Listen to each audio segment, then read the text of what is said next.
आपके हर ख्वाब, हर काम के लिए हमेशा पैसा पूरा हो, ये तो असंभव है।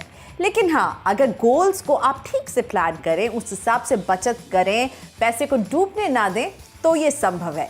और आप ये सब कर सके, इसीलिए प्रियंका संभव है।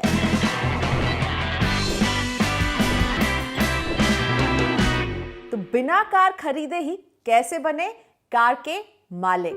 कार यानी मोटा खर्चा, डाउन पेमेंट, कार लोन की किस्त, road tax, insurance, regular servicing, रख रखाव, लिस्ट लंबी चौड़ी है। और ये सारे तामझाम एक ऐसे सामान के लिए जिसकी वैल्यू समय के साथ घटती जाती है।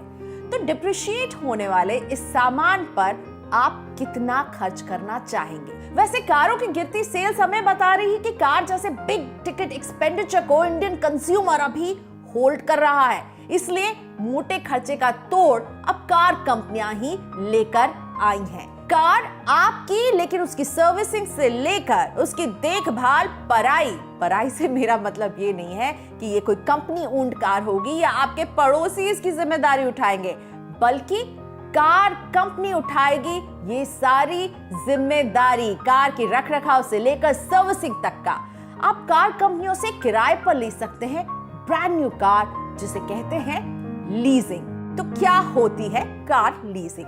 अपनी पसंद की कार को बिना खरीदे ही आप बना सकते हैं अपनी।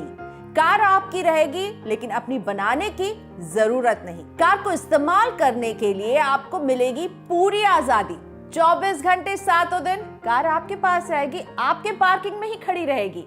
हर 3 महीने में रेगुलर सर्विसिंग भी कार कंपनी करवा कर देगी। और जस्ट इन केस कार का एक्सीडेंट हो जाए तो इंश्योरेंस कंपनी से क्लेम लेने के अलावा कार की रिपेयरिंग में आपको पड़ने की कोई जरूरत नहीं। ये जिम्मेदारी होगी उसकी जिससे आपने कार लीज पर ली है। हर महीने आप लीजिंग कंपनी को एक रेंट जरूर अदा करेंगे, जिसमें कार और कार के साथ मिलने वाली हर वो सुविधा, सर्विसिंग, इंश्योरेंस, ये सब शामिल होगी। तो कैसे मिलती है कार लीज पर? ठीक जैसे आप घर लेते हैं ना रेंट पर, उसी तरह हर महीने आपको रेंट अदा करना होगा।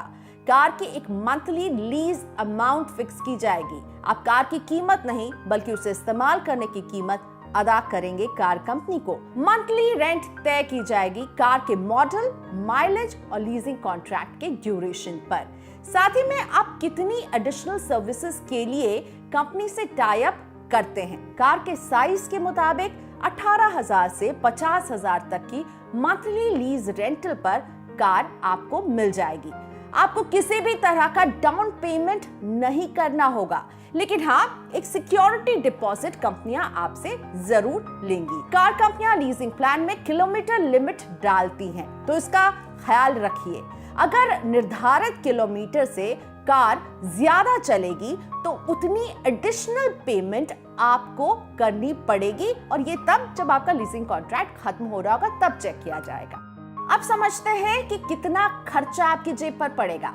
उदाहरण के लिए Hyundai की ग्रैंड i10 को मैंने सिलेक्ट किया है। इस कार को खरीदने और इसे लीज पर लेने में कितना फर्क है? मान लीजिए आप Hyundai ग्रैंड i10 को लीज पर लेते हैं। कैलकुलेशन के लिए इसके 1.2 एरा वेरिएंट को मैंने सिलेक्ट किया है। अब इस कार को अगर आप Hyundai के आधिकारिक वेबसाइट से लीज पर लेते हैं तो 36 महीने यानी कि 3 साल की लीज के लिए हर महीने आपको लगभग 18,513 रुपए देने पड़ेंगे, और इसमें शामिल है 17,246 रुपए कार की लीज और 1,267 रुपए की कार की मेंटेनेंस का खर्चा। इस हिसाब से आप इस ग्रैंड i10 पर 3 साल में खर्च करते हैं 18,513 मल्टीप्लाइड बाय 36, 3 साल 6,66,468 रुपए। अब बात करते हैं इस कार को अगर आप लोन पर खरीदेंगे तो किस तरह की कॉस्टिंग बैठेगी आपके लिए। Hyundai Era 1.2 की नोएडा में कीमत है लगभग 5.25 लाख, 5,75,000 रुपए। मान लीजिए आपने इसके लिए 1 लाख रुपए का डाउन पेमेंट कर दिया, बाकी पर आप लेंगे लोन 4.5 लाख रुपए पर।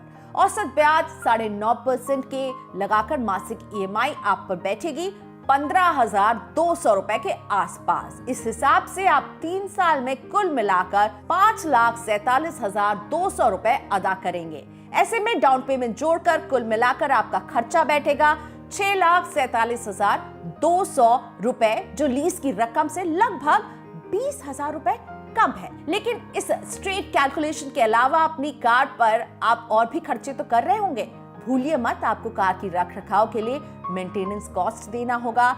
अब 3 साल का इंश्योरेंस कार की खरीद के साथ लेना पड़ता है, और कार है तो फ्यूल के खर्चे को कैसे भूल सकते हैं। तो ऐसे में अभी तक की कैलकुलेशन के हिसाब से लीज की रकम खरीद से कम तो जरूर बैठ रही है, लेकिन जब खरीदेंगे तो भी एडिशनल कॉस्ट को भी काउंटर इन जरूर कीजिएगा।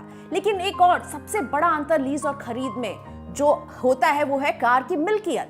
3 साल तक लीज की रकम देने के बावजूद कार आपकी नहीं होती। वही लोन के खत्म होने पर खरीदी कार आपके नाम पर हो जाती है। अब यहाँ पर एक और बड़ा अंतर भी आता है। यूज्ड यानी सेकंड हैंड कार बेचने वाली कई वेबसाइट्स को देखें तो आप 3 से 4 साल पुरानी ग्रैंड i10 को 4 से 5.5 लाख रुपए में खरीद सकते हैं। हालांकि ये कीमत कार की हालत पर भी निर्भर करता है, लेकिन ये तो तय है कि 3 साल के बाद अगर आप कार बेचते हैं तो आपकी कुछ तो वसूली हो ही जाएगी। चलिए अब बताते हैं कि कौन सी कार कंपनियां हैं जो आपको कार लीज पर दे रही हैं। बेशक ये ट्रेंड भारत में अभी जोर पकड़ रहा है, लेकिन नया नहीं है।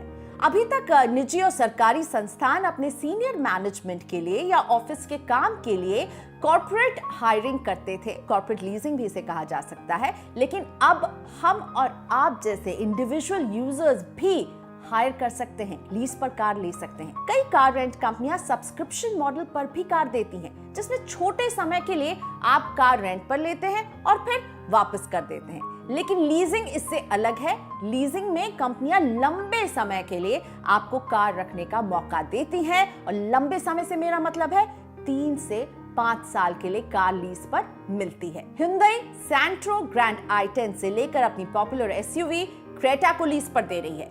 होंडा की तरफ से Honda CR-V, Honda city, Honda civic पर लीजिंग ऑप्शन आपको मिल जाएगा। साथ ही महिंद्रा एंड महिंद्रा और स्कोडा भी अपने कुछ मॉडल्स पर लीजिंग की सुविधा लेकर आई है। कार लीज पर लेना चाहते हैं तो इस पेपर वर्क को तैयार रखें। आपको KYC पूरा करना होगा, पैन कार्ड जरूरी है। इसके अलावा पहचान के लिए पासपोर्ट, आधार कार्ड या वोटर ID में से एक डॉक्यूमेंट की कॉपी आपको देनी ही होगी। रेजिडेंस प्रूफ के लिए घर से जुड़ा एक बिल या बैंक स्टेटमेंट ये भी आपसे डिमांड किया जाएगा, और ये सबमिट करना अनिवार्य है। कार लीजिंग के फायदे: आपको कोई डाउन पेमेंट नहीं करना है, तो बिना एक मोटी रकम के इंतजाम के भी आप अपनी ड्रीम कार का सपना पूरा कर सकते हैं। हासल फ्री ओनरशिप, मेंटेनेंस और सर्विसिंग का तामझाम आपके सिर पर नहीं होगा। कार की घटती रीसेल वैल्यू की फिक्र यानी डिप्रिसिएशन आपका सिरदर्द नहीं है, क्योंकि लीज का टाइम खत्म होते ही कार वापस कंपनी के पास चली जाएगी। नई कार खरीद पर लगने वाला सरकारी टैक्स भी आप बचा रहे होंगे। 18 से 28% के GST प्लस 15 से 22% के सेस को भी मत भूलिएगा। लेकिन ये भी ध्यान में रखिए, 5 साल तक लगातार हर महीने कार की रेंट चुकाने के बाद भी कार आपकी नहीं होगी।